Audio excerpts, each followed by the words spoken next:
I was discriminated against all my life because of my golden child sister. Finally, I got my sweet revenge on my wedding day. Hi, my name is Emily Thompson. I was born into a typical American family in the suburbs of Sacramento, California, where everything on the outside looked perfect. A white two-story house, a neatly trimmed lawn, framed family photos on every wall, and a golden retriever named Max. But behind that door was a world where I would always be the extra. My family had two daughters, my sister, Jessica, and me. To outsiders, it looked like two sisters growing up side by side, attending the same school, wearing matching princess dresses as little girls. But they never saw the rest, the part where I was always labeled the difficult child, simply because I refused to be compared, dismissed, or used as a backdrop for my sister. Jessica was the golden child of the family. She didn't have to try and still got praised. She could do wrong and still be forgiven. When I got a perfect score in math, Mom just said, "Well, your sister just got a solo in the school choir." When I won a statewide science creativity competition, Dad sighed and said, "It'd be better if you stopped competing with your sister." I was a disciplined student, never snuck out, never caused trouble, yet even the smallest lie from Jessica would land me grounded for a month. Every time there was an argument, my parents never asked what happened. They just looked at me with judgment in their eyes, then turned and wrapped their arms around her. I grew up in a home where love came with a condition, and that condition was, you have to be Jessica. I don't remember exactly when I first felt abandoned. Maybe it was when I was 6, when my birthday party was canceled because Jessica had a mild cold. I had looked forward to it for weeks, handwriting invitations for my kindergarten friends, carefully placing stickers on each envelope like they were treasures. I had spent days deciding whether to blow out the candles before or after opening presents. But that morning, Jessica sneezed, and Mom announced the party was off. I remember crawling under the living room table, holding my princess dress in my lap, trying not to cry. Mom didn't apologize, Dad didn't comfort me. They just said, "Don't make a scene, your sister isn't feeling well." Things like that kept happening. Small things like missing my slice of birthday cake. Big things like losing my whole summer. When I was 8, Jessica broke Grandma's antique vase, a cherished family heirloom. She ran upstairs and pretended to read a book, leaving me alone in the living room with shattered porcelain on the floor. Mom walked in, eyes wide. "Emily, what have you done now?" I stammered that it wasn't me, that I had just walked in. But Jessica, with an angelic face, called down from the stairs. "She was throwing a ball in the house, Mom." I told her not to. Without another word, Mom slapped me across the face, sharp, burning, disorienting, and declared I was grounded for the entire summer. Jessica, meanwhile, was sent to an elite art program in New York, painting, singing, even getting her picture in the local paper. I stayed home, scrubbing dishes, pulling weeds, and overhearing her on the phone telling friends, "Little Emily's grounded for being bad." I didn't understand why the truth always got twisted. I didn't understand why my parents always believed her and never asked me a thing. I used to think maybe I wasn't good enough, not sweet enough, not special enough. Some nights, I'd stare into the mirror and try to change my smile, my posture, the way I spoke, hoping that maybe the next morning, when I came down the stairs, Mom would look at me the way she looked at Jessica, with warmth, pride, and acceptance. But every morning was the same. I made breakfast, folded blankets neatly, got a quick helpful girl comment like I was a polite housekeeper, and was forgotten just as quickly. When I was 10, I won first place in the school science fair. I built a motion sensor robot. My classmates and teachers were amazed. When I brought the award home, hoping to hear a word of praise from Dad, he simply said, "Well done. But you need to learn how to share the spotlight." Jessica's feeling pressure because her voice isn't meeting expectations. That night, dinner was quiet, no congratulations, no photo on the wall. No one mentioned my achievement. But the next day, when Jessica placed in the top 50 of an online singing contest, Mom threw a small party with a cake printed with her name. I was assigned to wash the dishes afterward. I slowly learned that in that house, there were two types of mistakes. The kind Jessica made, which were forgiven and forgotten, and the kind Emily made, which meant I would be blamed even when I did nothing wrong. And there were two types of achievements. Jessica's celebrated as the pride of the family and mine ignored, because don't make your sister feel bad. Once, I tried to push back. I pointed out that Jessica had lied, that I didn't do what they were accusing me of. I remember that day clearly. I spoke firmly, without shouting, without tears. I just told the truth. But instead of listening, my mom snapped, "Enough, you're always jealous of your sister. Stop pretending to be the innocent one." I froze. Not because her words were too cruel, but because it was the first time she ever called me you in such a cold, distant way. The 8-year-old inside me crumbled, and the woman I was becoming began learning how to stay silent. Spring, summer, winter, they passed like that. There was always Jessica, and then there was the rest me. When she painted, I cleaned brushes. When she performed, I sat in the last row. When she was called an angel, I was the one we need to keep an eye on. I didn't hate Jessica. Maybe I even admired her glow, her voice, her confidence, but our parents turned us into strangers. One was always chosen. One was always left behind. I remember when I was 12, Jessica had her senior portraits taken at a high-end studio in the city. Mom hired a makeup artist, a hairstylist. The next year, when it was my turn for pictures, Mom said, "Just use your school ID photo. We need to save some money." I nodded and said nothing. But that night, I cried for the first time in a long while. Because I realized something I could no longer deny. In their eyes, I was never the first choice. I was always the backup plan. I was the silence in the music where Jessica was the lead vocal. And that feeling of not being good enough, of being compared and then forgotten, it didn't go away as I grew older. It crept into how I walked, how I smiled, how I apologized too quickly, how I avoided eye contact when I entered a room. I lived most of my life like a shadow, unseen, unheard. I was the one who wasn't chosen. But what they didn't know is that I had quietly been preparing for the day I would choose myself. I started learning programming in 9th grade when our tech teacher assigned a basic puzzle game project. While other students complained and gave up halfway, I was completely absorbed by each line of code, every trial run, every moment when the blocks finally clicked into place exactly as intended. There was something about coding that made me feel in control. Unlike my life at home, where everything felt out of reach, in the world of programming, if you did things right, the system responded correctly. No favoritism, no manipulation, no being dismissed just because you weren't the beloved child. Just logic, fairness, and effort. I was captivated by that feeling, watching something function because I built it with my own hands. From that point on, I spent every evening learning online.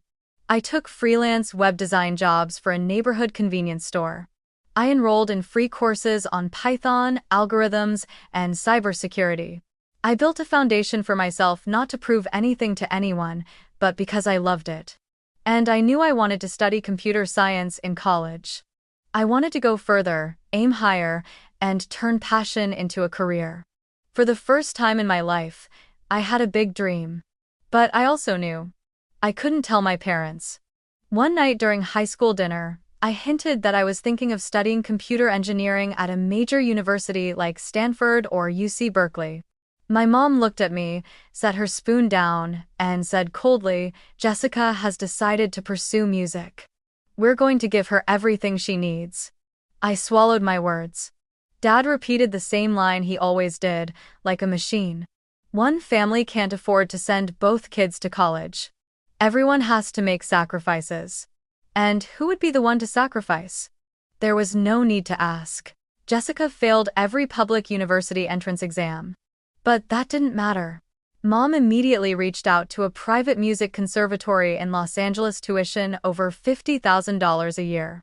They were ready to sell the old car, dip into savings, anything to send her there. No one asked what I thought. No one asked if it hurt to watch my dream pushed aside like some frivolous luxury. No one even considered that I deserved to dream. I remember that night, Sitting alone in my room, the light from my computer screen glowing against my swollen, tear-streaked face. I stared at university lists, admission requirements, and application deadlines. I had 6 months to prepare. I no longer had hope for support from my parents, but I had something else: determination and a plan. I started secretly applying to colleges. I wrote essays, asked teachers for recommendation letters, and attended Zoom interviews after cleaning the house, once everyone was asleep. I told no one. I didn't expect much. But it was all I had, and I bet on myself. A few months later, on a Monday morning, I got an email with the subject line, "Congratulations." I had been accepted to the Georgia Institute of Technology. Not just accepted, but awarded a full scholarship for outstanding students in computer science. I stared at the screen, hands trembling. For the first time in my life, a door opened not because someone handed it to me, but because I had pushed it open myself. I burst into tears. But this time, they were tears of joy, of pride. Because after all those years of being cast aside, I finally had something no one could take away from me. But then fear crept in. I knew that if I told my parents, they would do everything they could to destroy it, and if I stayed silent, they'd accuse me of hiding it. They'd say I was selfish, disloyal. They might call the school, create pressure, even force me to decline the offer because the family doesn't approve. I had seen them do something similar to one of my cousins, pressuring her to drop out because the school is too far, and mom is sick and needs help. I knew them. And this time, I wouldn't let it happen. I took a screenshot of the acceptance email and the scholarship letter and decided to post them online. I wrote a short caption. Even when no one believed I could do it, I did. Thank you to myself for not giving up. The post received hundreds of congratulatory messages from relatives, friends, teachers, even people I once helped fix their laptops in high school. I didn't tag my parents, but I knew they would see it. And once that post was out there, once it began to spread, no one, not even them, could stop the path I had chosen. A few days later, Mom brushed past me in the kitchen and said, like a warning, "This family can't afford 2 kids in college. Take responsibility for your own choice." I nodded. "I will, don't worry." Dad just shrugged. "Don't come crying when you burn out." Jessica said nothing. She just sent me a cold emoji with the message, "Good luck, you'll need it." I wasn't angry, I wasn't sad. Because for the first time, I didn't need their approval. I had earned a place not in the heart of my family, but in the world I actually wanted to live in. And I knew the road ahead wouldn't be easy.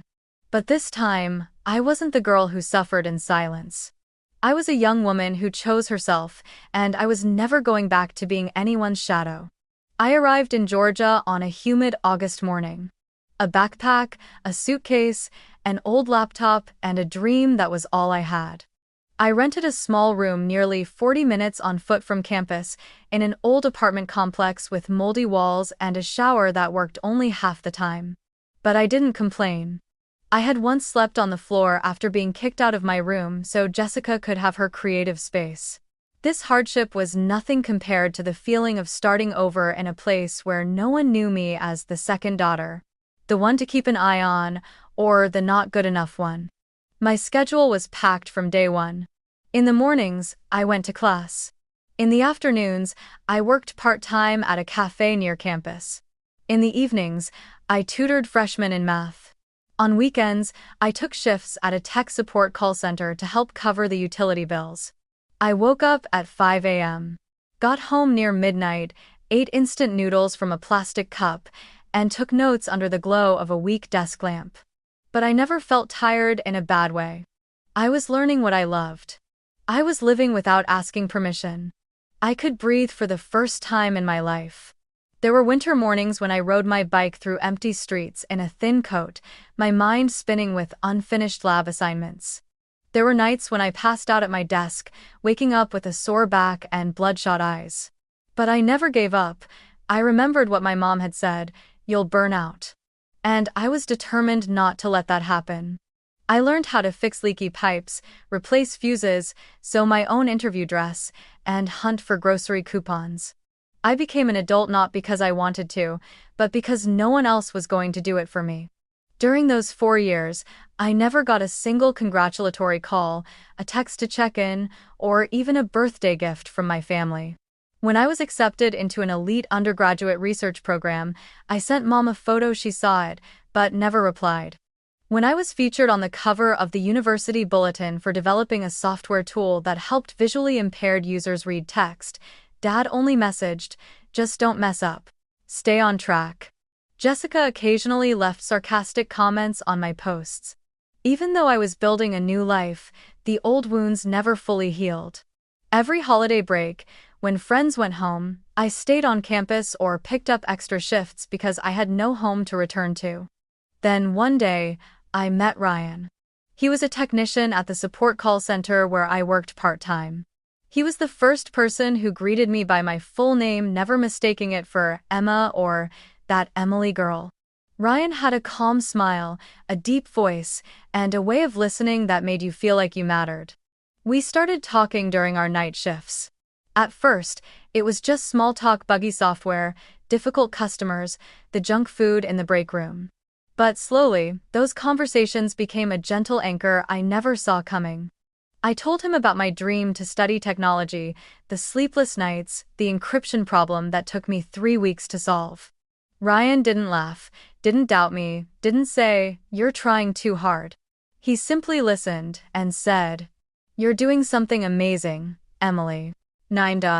I had never been seen like that, like someone worth being proud of. Ryan didn't know anything about my past, about Jessica, or my parents. He just saw me as smart, hardworking, independent girl, and someone worthy of love. And that scared me. I had spent my whole life afraid that if someone truly saw me, they'd leave. But Ryan stayed. Even when I told him about the pain, about not having anyone close in my family, about spending New Year's alone with a can of soup from the convenience store, he didn't pull away. He simply held my hand and said, "Then this year, you won't be alone." We started dating a few months later. Ryan taught me how to believe in myself, not just academically, but in the way I treated myself. He was the first person to tell me I didn't have to apologize for my success. I didn't have to shrink to fit into the mold someone else created for me. He took me to places I once found intimidating: a concert, a tech conference, even a meetup with his friends. And at every one of those places, I experienced the same thing. I was treated like a whole person. No comparisons. No dismissal. And I began to open up.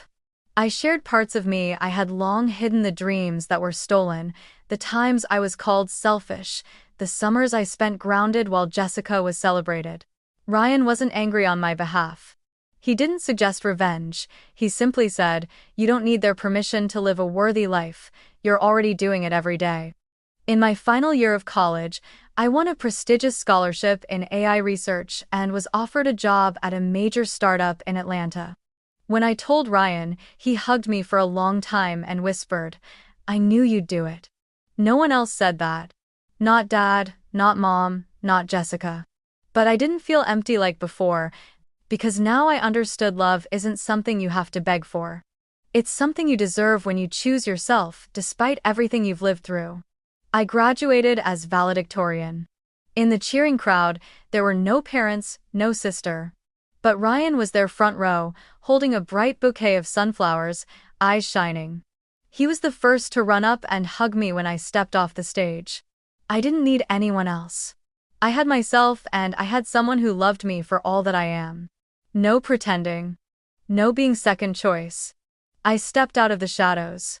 Not because someone pulled me into the light, but because I walked step by step through pain, through grief, through every silent void until I reached the light. And for the first time, I no longer felt small. Because I had found Ryan, the love of my life. We got engaged on a quiet June afternoon, just after I accepted the offer to become a lead engineer at my new company. Ryan proposed simply, without fuss or spectacle, just the two of us on a park bench, hand in hand, the sunlight filtering through rustling trees, and he asked, "Would you want to build a life with me, a life where you'll always be chosen first?" I laughed, then cried, then nodded. It was a simple moment, but for me, It carried more weight than anything that had come before. A promise. A confirmation that I was worthy of love, of respect, and of stepping into a new chapter, one that belonged entirely to me, free of anyone else's shadow. We planned a simple but intimate wedding. A ceremony at the small chapel where I first took Ryan to hear a student tech talk, surrounded by close friends, coworkers, professors, and the people who had witnessed my journey into adulthood. I didn't consider informing or inviting my parents or Jessica. For the past 4 years, they hadn't once shown up. They didn't call after my graduation, didn't send a message, didn't even reply when I sent a photo from the ceremony. To me, they were a closed chapter, a part of the past I had learned to walk away from. But then, a week after the invitations were sent out and word had spread through social media, I received a strange call in the middle of the night. Ryan and I were sitting together, finalizing the wedding menu, when my phone lit up. Mom. My chest tightened. I hadn't saved the number, but the voice on the other end was unmistakable. Still cold, still sharp beneath a layer of fake sweetness. Emily, I heard. You're getting married? I froze for a moment. Not because I was emotional, but because I was stunned. After all these years, they called not to ask if I was happy, not to apologize, but to confirm a rumor? I replied softly. Yes, I'm getting married next month. She was silent for a moment, then continued. Your father, Jessica, and I were quite surprised. As the younger sister, you really shouldn't be marrying before your older sister. Everyone's feeling a bit awkward about it. You understand, right? I gripped the phone tighter. Awkward. Because I dared to find happiness before she did? My mother didn't answer directly. Instead, her tone shifted into negotiation. Your father and I want to attend, and I think, to avoid any discomfort, it would be best if Jessica wore a wedding dress and walked down the aisle before you. Like sisters sharing a special moment. To give her the experience, you know? She's sacrificed so much already. I laughed. A bitter laugh I didn't even recognize as my own, half pain, half disbelief. You mean, she wears a wedding dress, walks down the aisle before me? At my wedding? I repeated the words slowly, making sure I wasn't losing my mind. Not necessarily your dress, just a wedding gown of some sort. She feels it's unfair if you're the first to be a bride. What will people think? The whole family will talk. An older sister letting the younger one marry first. It's humiliating. I didn't say a word. I just closed the phone, ended the call, and let the silence flood the room. Ryan looked at me. He didn't ask. He simply moved closer, resting a hand gently on my back. After a while, I told him. Every word. Every line. I didn't hold anything back. When I finished, I waited for him to get angry, to demand we call them back, to argue with them. But Ryan simply shook his head, his gaze calm, almost chilling. Don't say no, say yes, but this time, we'll give them a lesson they'll never forget. I looked up, surprised. He continued, they think you're still the old Emily. Quiet, obedient. They think they can control you with shame and tradition. But we can use their own game to end all of this. And two, I didn't have to ask what he meant. I knew Ryan, the man who planned everything down to the smallest detail, and if he said there was a way, I believed him. Because I had spent my entire life living by other people's rules, and I was far too tired to let that continue on the most important day of my life. We pretended to agree. I texted my mother. If Jessica wants to participate, I won't object, as long as it doesn't interfere with the ceremony. She replied almost immediately. Good. The family is happy to see you've matured and become more understanding. Understanding? If that's what they wanted, a compliant Emily, one who bows her head and endures, then they had forgotten I was no longer the girl I used to be. I was now a grown woman, with a career, with love, and most importantly, with the power to protect myself from the manipulation that haunted my childhood. Ryan began working directly with the event planning company. All communication with my family was moved to written format, with signed confirmations, leaving no room for ambiguity.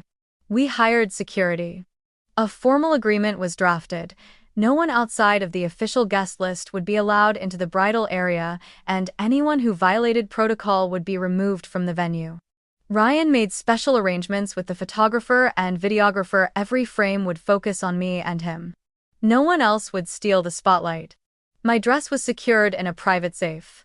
Everything was arranged to prevent any unscripted performances. I didn't feel joyful. I didn't feel triumphant. I just felt at peace, not because I was about to get back at anyone, but because I was marking the end of an era. The era where I lived in my sister's shadow, where I absorbed the brunt of my parents' frustrations. And if they wanted to witness me on my wedding day, they would have to face a new reality. I was no longer the obedient child they could mold. I was fully myself, and this time, I was walking down the aisle not to share the spotlight, but to walk alone, steady, without asking for permission. That night, Ryan said nothing more than a quiet sentence. "Let me handle it." And he truly did.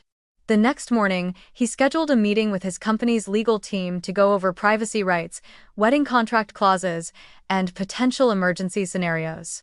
Then, he contacted the event company and booked their premium security package, something I thought was reserved for celebrity couples. But Ryan spared no expense. He said, "You've been protecting yourself for over 20 years. Now I'm here to do it for you." Who? He insisted that from now on, all communication with my family go through email or a third party. No texts, no phone calls, no verbal agreements. Every detail would be reviewed and signed off by legal counsel. In the contract with the event company, there was a specific clause. Only the bride is permitted to wear a wedding gown and walk down the aisle as part of the official ceremony. No one else, including family members, may wear similar attire or perform actions that create confusion. Security was stationed in 3 zones: the main gate, the backstage hallway, and the ceremony entrance. Guests needed a physical invitation to enter, and only those listed by name were allowed near the bridal area, a list that Ryan personally vetted, name by name. My family had no idea. They still believed they were controlling everything, just like they always had. My mother texted, "We've picked out a dress for Jessica. Make sure you let her take the wedding photos first so she can get a feel for being a bride."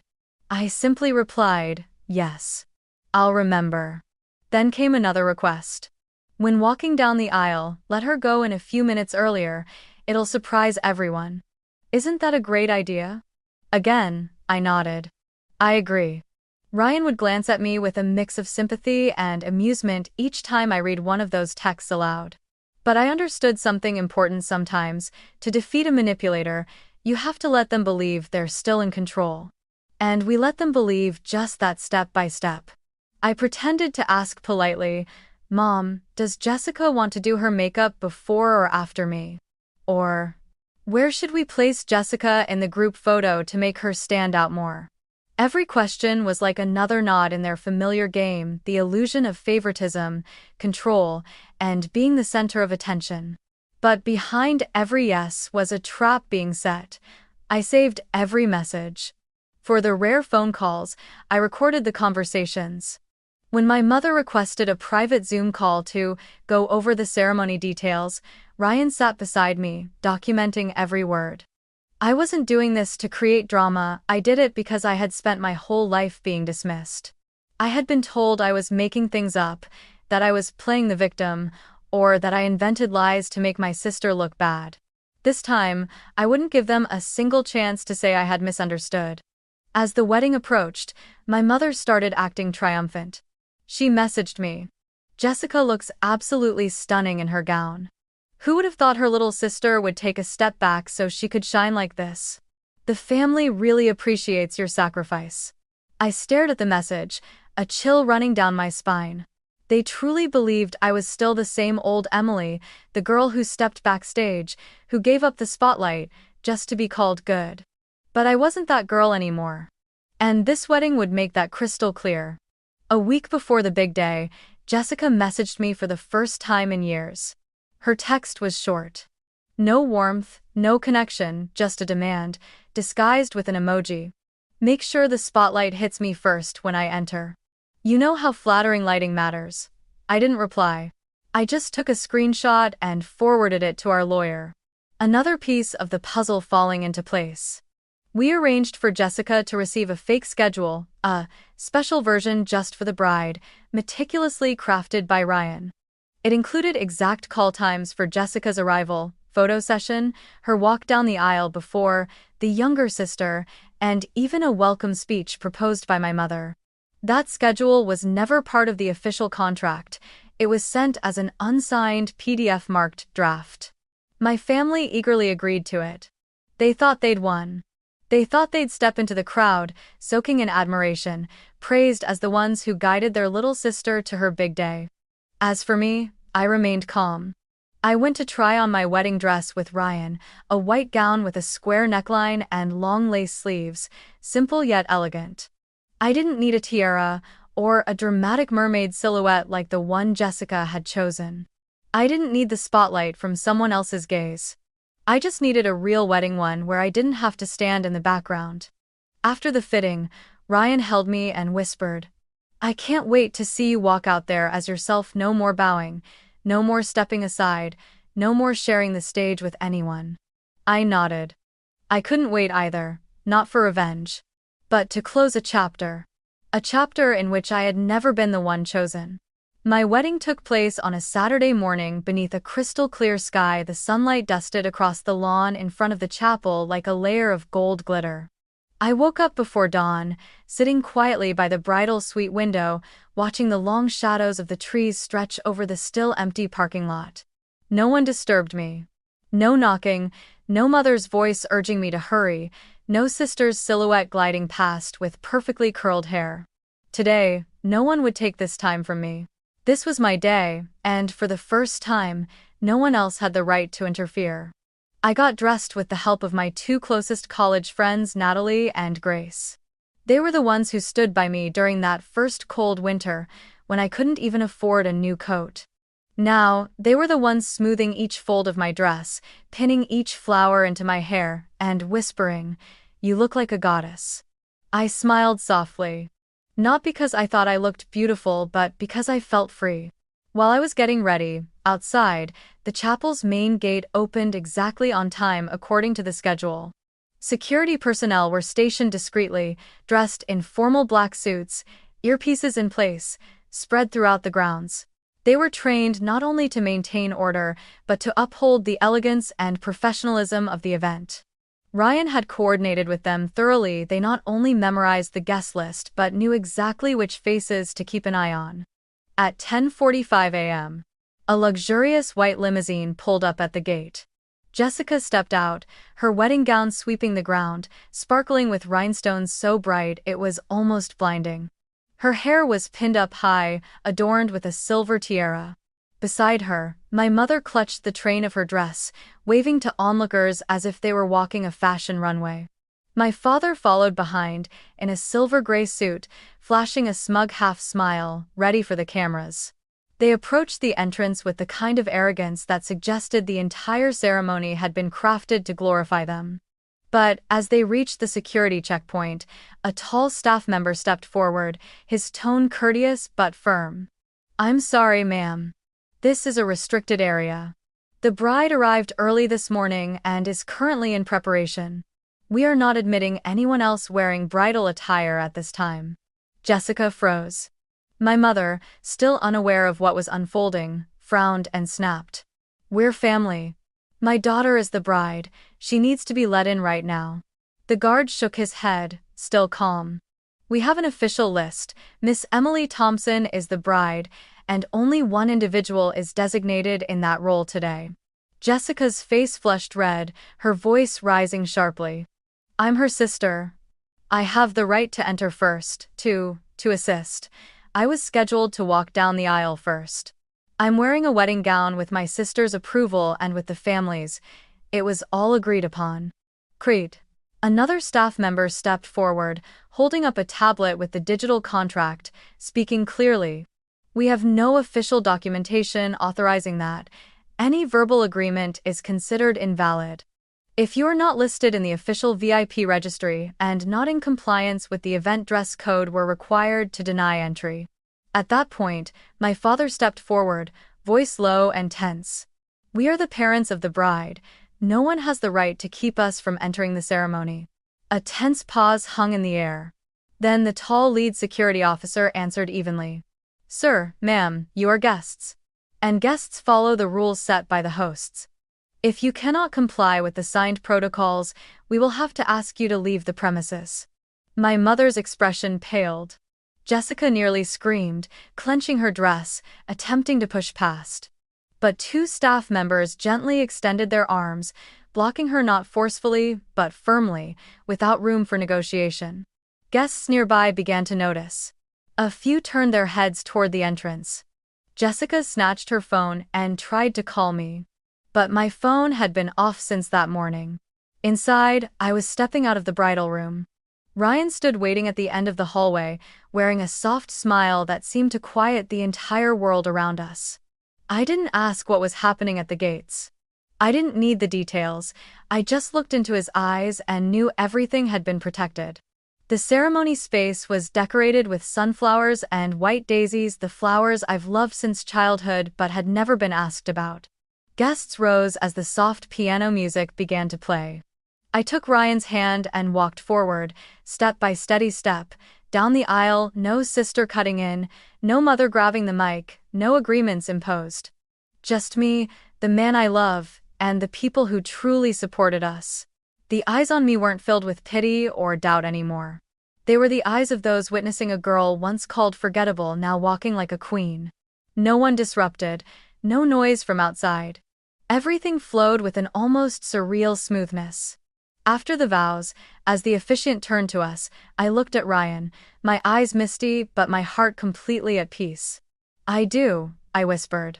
And, for the first time in my life, I said those words not because I was expected to, but because I truly meant them. As the wedding reception began, I overheard a few guests whispering. Sounds like someone got stopped at the gate. But no one made a scene. The event staff had handled everything so smoothly, so professionally, that not a single ripple of chaos made it past the doors. I saw Natalie stifle a giggle as she leaned in and whispered. If this were a movie, your sister's probably still outside shocked. I just smiled. Not out of glee, but relief. Because for so many years, I had always been the one to step back, to give way, to grit my teeth in silence so I could keep the peace, to protect the family's image. Today, I didn't have to protect anything. I didn't have to ask permission anymore. I didn't know how long they stayed outside. I didn't know if they ever returned home. But I knew one thing for certain. This wedding was mine from beginning to end, and no one could steal that moment from me again.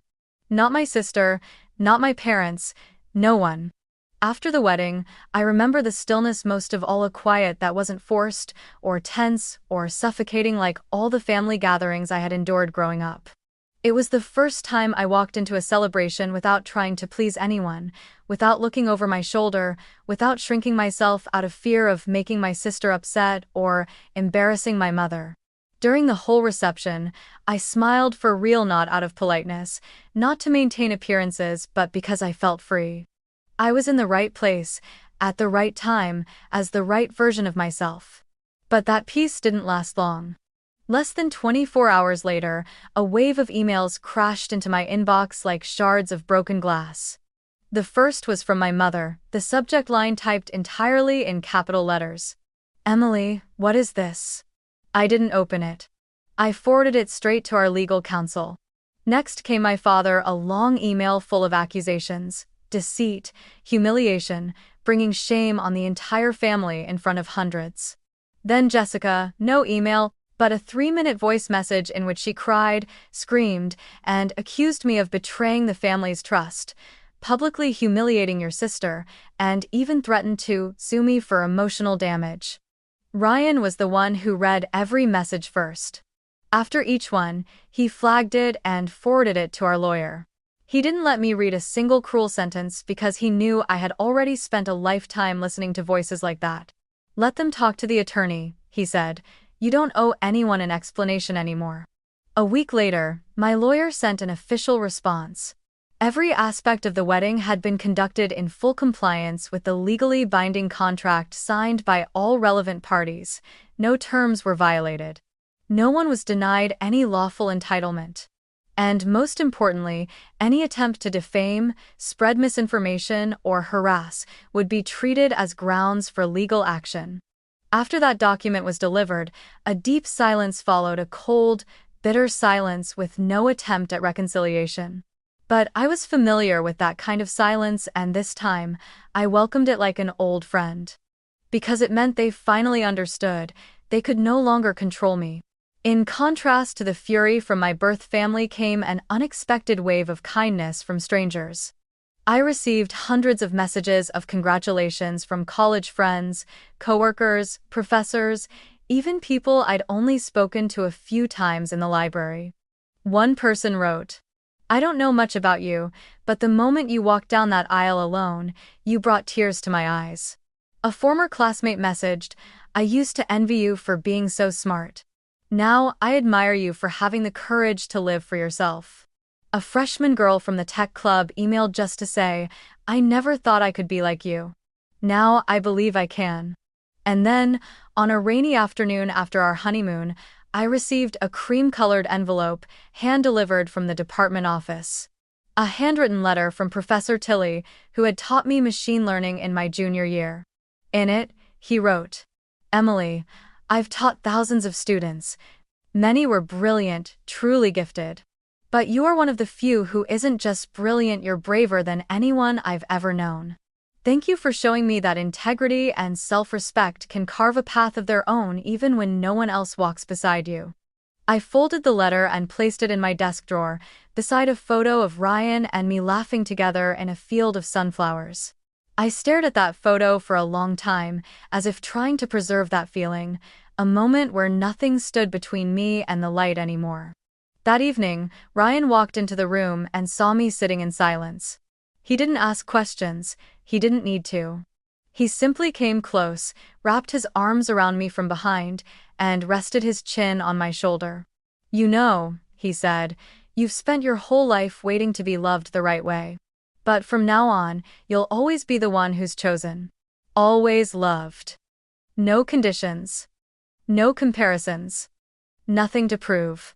I turned to look at him into the eyes that never promised a perfect world, but had always been the one place I knew I could come home to. And in that moment, I realized, the greatest victory isn't making others admit they were wrong. It's when you no longer need their approval. I don't need them to call me good.